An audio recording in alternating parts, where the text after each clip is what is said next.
Good morning, everybody. My name is Andy, and I started Shenandoah pipe restoration about a month ago now. Pipe restoration is something that I always did kind of on my couch with a small cleaning kit and, just kind of basic results. And as I'm retired and looking for a hobby, I want to turn this into something that I can make a few bucks on and at the same time enjoy my passion and share that and breathe new life into pipes for other people to smoke. I've been asked a few times to give a tour of my shop. I kind of wanted to show people what I have in case you're looking into getting into it yourselves, things that may be necessary, not necessary, things that work for me, and so on. So without further ado, we'll go ahead and get started here. Great. Here we have my small little corner shop. I built this mostly out of 2x4s and some sanded maple and just a couple of trim pieces to pretty it up a bit. I have no carpentry experience whatsoever, but it is level, it is square, and it works for me. I have it set up a little bit high. I do have an architecture chair that kind of gets me off the ground a little bit and gives me a little room to work armor-wise. And we'll start over here on the right and work our way through. So first off, every good bench needs a vise. I do use that vise to hold pipes every now and again when I need to. Just a leather tray and some throwaways I need to do some consideration on. Little cob collection in the back. Tripod for filming. My current pile of working pipes. These are estate pipes I got off of a lot sale on eBay. These are the ones that are functional that I can actually do something with, along with a couple in the back that need a little bit more work. Keeping on, in the back here we have these trays. These little disposable trays I got off of Amazon. These are great for when you're trying to mix up different shades of dye, two different dye colors. It's great for super glue and sawdust mixing, and same for the stems. Very inexpensive, throwaway, great. I love disposable. I don't like cleaning things. I like to use it and get done with it. Moving on, we have some dye applicator pads. These things are for applying the Fiebing's leather dye. They work really great, and I have several hundred of these. And what pipe shop would be incomplete without bristled pipe cleaners? I got a few thousand of these stashed away, and I replenish when I need to. Q-tips, mostly for getting inside the thicker part of the shank. Get a little more of a broader cleaning area than sometimes pipe cleaners can hit. You got to give Eric a little nod for good luck there, of course. Micro mesh pads. These things are the bread and butter. You can even do these sitting on your couch. They will take a stem from dull to shiny. Obviously, a polishing wheel will finish the job, but 1500 grit all the way down to 12,000 grit, these will do the job. They will get your pipe clean, good as new, ready to go. Another set of cleaning pads there. In the back, my miscellaneous cup toothbrush. I use this for my Murphy soap, scrubbing pipes down. What else we got here? Pen for marking, spoon for when I'm dealing with the activated charcoal. Sometimes I like to treat my bowls with honey and a little bit of activated charcoal. Scissors for packing, dental pick for cleaning out some of the little tough spots to get, and of course a hobby knife. These things are new to me. I just got these in. These are sanding sticks from Amazon. And sometimes you get those pipe bowls, you really can't get those fat fingers inside, and sometimes a pinky with sandpaper isn't doing it.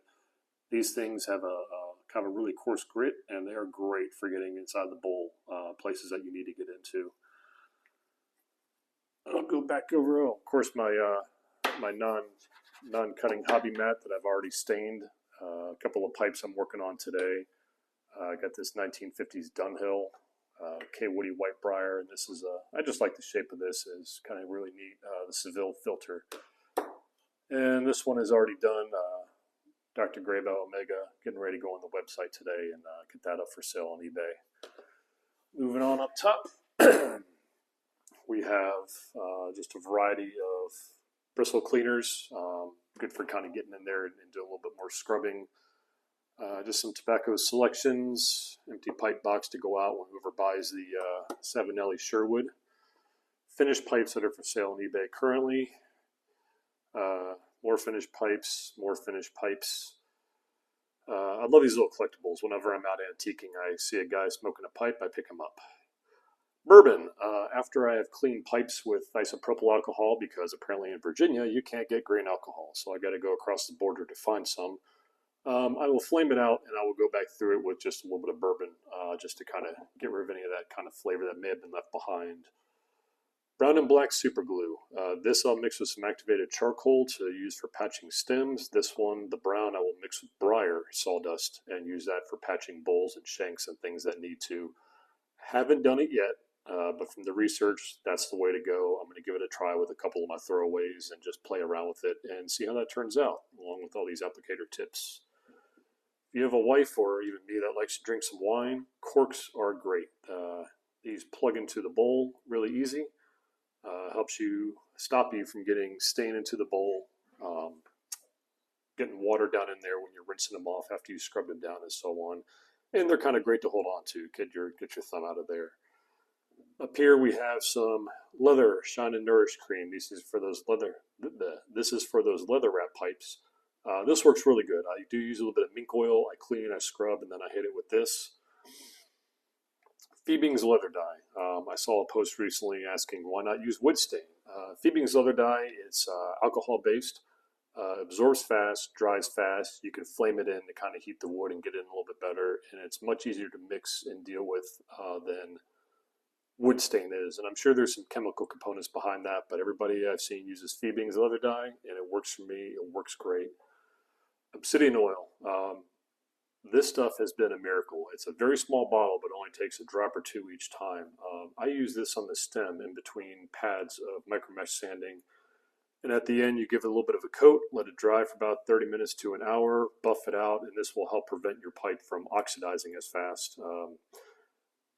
Really good. I like it a lot. Super cheap and easy to work with. Two different reamers here. I got the basic style reamer a lot of people are used to. That has the screw in the back for getting in the shank, and of course the Amazon special. This is great too. I really like this. I started with this kit. I still use it today, and I use this to kind of do some of the finishing work. More pipes for sale. Of course, everybody needs a little bit of music to listen to sometimes, which is where the iPad comes in. This lamp has become invaluable. I'm old and my eyes suck, so I will use this to read stamps on pipes. I will use this to examine the inside of the bowl. It's super bright and lighted underneath. I believe it's a 10 magnification. And if it does get too bright, it's got a flip down glare shield that you can use, although I've never had to use that before. Of course, power pack in the back. Up here, mostly just some decorations and decor for the shop. First dollar ever made. I went ahead and framed that up. A couple more novelty figurines, and I like these little things. These are just the tiniest cob I think I've ever seen. I get these in estate sales sometimes. You know, things that I really can't do anything with. Look at this little guy. I mean, they're just fun. I just kind of keep them on display. I'm not looking to sell them or anything, and I don't even know what the hell this thing is. It almost feels like it's plastic, and it should have a meerschaum bowl. And of course, it's shot, but it's just a cool little memento. Moving down, this is my throwaway section. And when I say throwaway, these are pipes that have extensive damage done to them. The stems are really shot up. I haven't experimented yet, but I've seen people where you can cut this part of the stem off and reform a new button using nail files and epoxy buildup and stuff. I'm not quite there yet. I have enough pipes to keep me busy for a while that I can work on. This one, it won't come apart. It's stuck, and I'll unstick that one day. I mean, I got ones where the bowls just completely cracked through. This one's missing half the stem. And recently, this is my bag of parts. Sometimes they're functional, they're just missing stems. I think my goal is to go through at some point between these two and see how many functional pipes I can actually put together and get working. In the back is a Savinelli cleaning kit. This is what I started out with. Inside of there is a stem polish, stem cleaner, and briar polish, along with two different shining rags. Worked great. I was able to polish on the couch, that with some Never Dull for the metal bands. It worked good for a while. It wasn't perfect. It was good for cleaning, good for maintenance. Really nice kit if you're looking for it. I believe Amazon sells it. I got that at my local brick and mortar shop. And of course, hiding in the back there is my activated charcoal powder. I will use that again with the black super glue to do stem repairs and fills on some of the deeper dents I just can't get out. as well as I will coat my bowls. Just a little thin coat of honey, fill it with activated charcoal, shake it up, dump it out, and let it dry for a couple days. Help promote cake growth. And of course, my pipe shape guide. I love this thing. It's just a little metal sign I picked up, but I actually do use this when I'm trying to identify pipe shapes sometimes. It's not all inclusive, but it does work.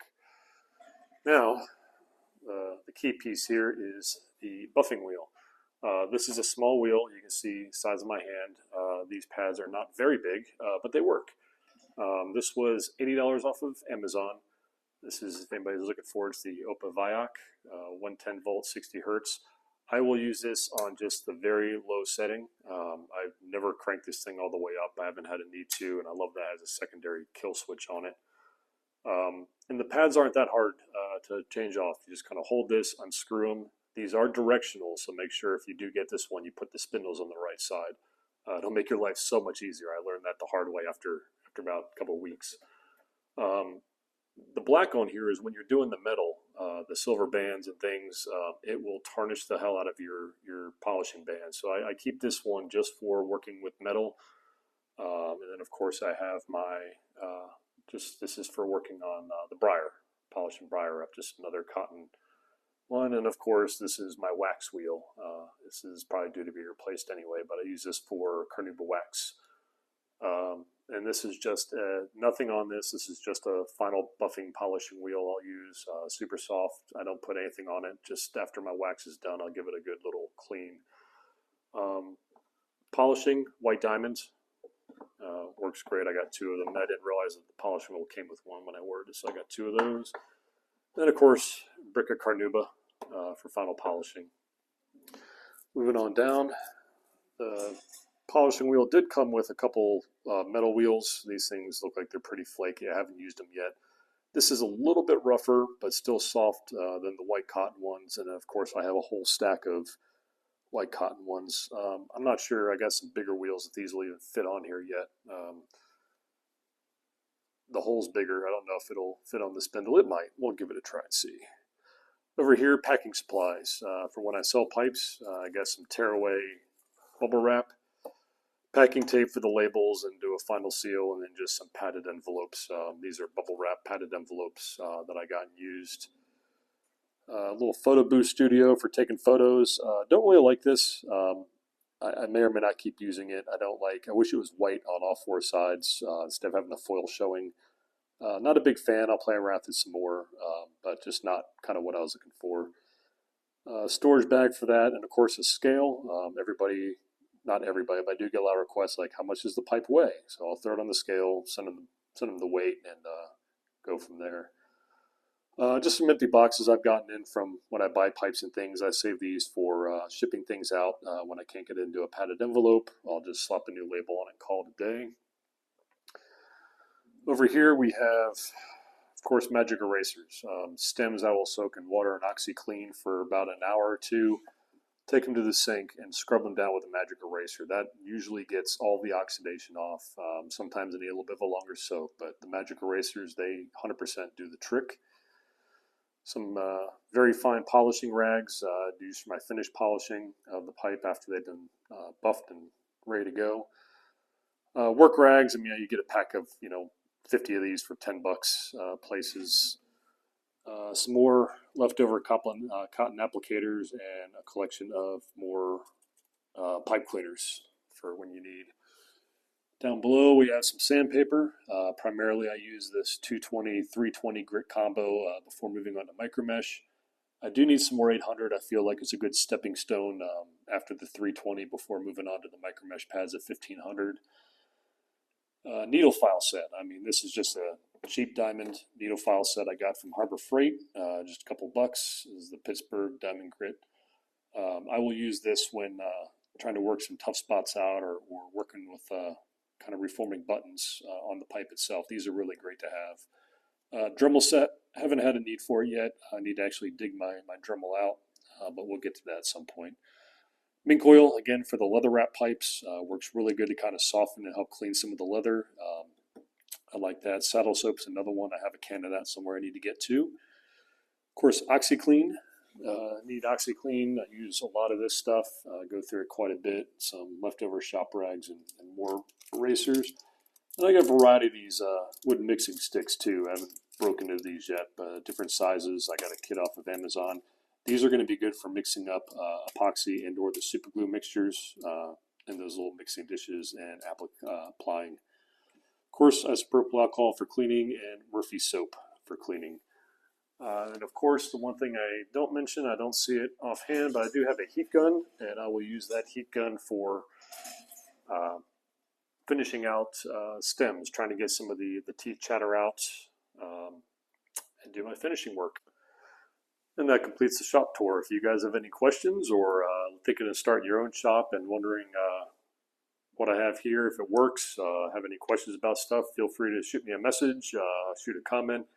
As always, we'll catch you on the next time. Thank you.